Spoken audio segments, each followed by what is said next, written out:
Brahmacharya, revelation of myth.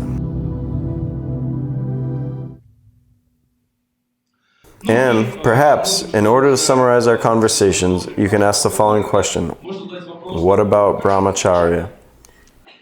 After all, if you take even Wikipedia, then it will be written there that Brahmacharya is keeping yourself in celibacy, lack of sex.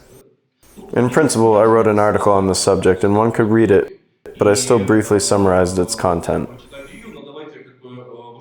The fact is that initially the term Brahmacharya means something completely different. Acharya is behavior or discipline, path in something.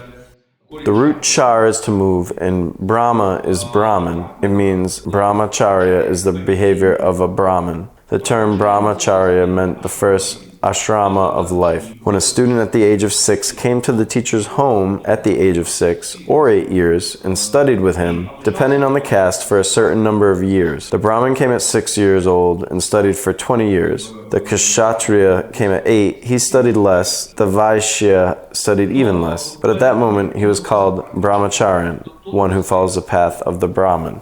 At this time, certain obligations and restrictions were imposed on him, which are laid out in great detail in the laws of Manu. Some of them are registered only for the Brahmin, some universal. It includes purity, lack of overeating, etc. In particular, it is not recommended to bring a woman to the teacher's house. But considering that these rules were imposed for a child of 6 years in general, many of these restrictions are quite sound. In the laws of Manu, there are practically no connotations of the Brahmacharya to any sexual aspects. Then, little by little, this term begins to migrate. But during the time of the Yoga Sutras, it still did not migrate. For example, in the Yoga Sutra, it is mentioned that the Brahmacharya gives a man as virya. In all translations of the Yoga Sutras, he gives virya. He gives him energy. But those who are familiar with Tantra know that in Tantra, virya is called sperm, or austerity, or something else. Perhaps this prompted further the idea of the sexual connotations of Brahmacharya. But when the category of Brahmacharya was first analyzed by the first commentators of the Yoga Sutras, for example, Yoga Bhashya Vyasa, then commenting on this line, Vyasa writes the following: Brahmacharya is control, samyama, of hidden feelings, guptendiyasy, and of surrounding upastha. The term upastha has two meanings.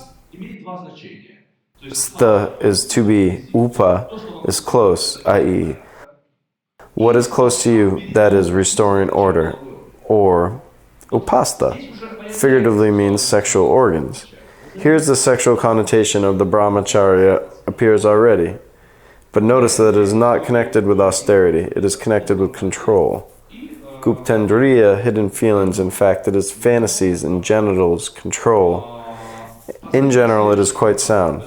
Later, then the next commentator of Vakaspati Misra, the 9th century, puts the screw on a little bit, but not very much. He says that a sukta tied to contemplation of women, conversations with them, penetration, intimate caresses, etc., does not have a Brahmacharya. So it's a negative definition. So to say Brahmacharya is detachment, well, control and detachment are not the same. Almost the same thing, but detachment is a bit tougher. The following comments tighten the nut a little more. And essentially speaking, somewhere by the 14th century, there was only an idea that the Brahmacharya was a complete rejection of sex life. I would say that here we see some process, say, of the self-hardening of culture under the influence of some factors. Perhaps under the influence of aging of this culture, and perhaps under the influence of external factors, arrival of the Muslim conquest. The most severe restrictions on the Brahmacharya in the text appeared when the British actually arrived. Sadashivendri comments also the Yoga Sutra. It lists there that nothing can be touched, look away, something else, etc. It means most likely the initial meaning of the Brahmacharya was different. and what we now perceive as brahmacharya is later and layered.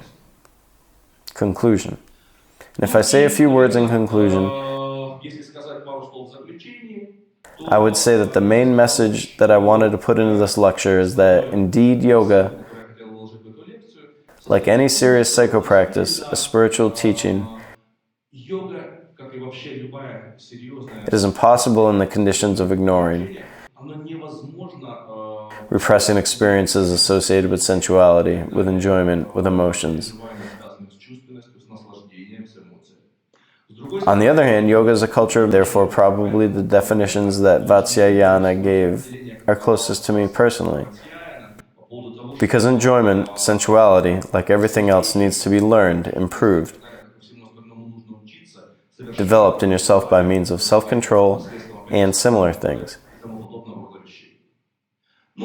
And finally, again, I want to congratulate you on tomorrow's holiday, Kama's Day, and I wish you good, bright, and sensual celebrations, as well as life in general. Thank you.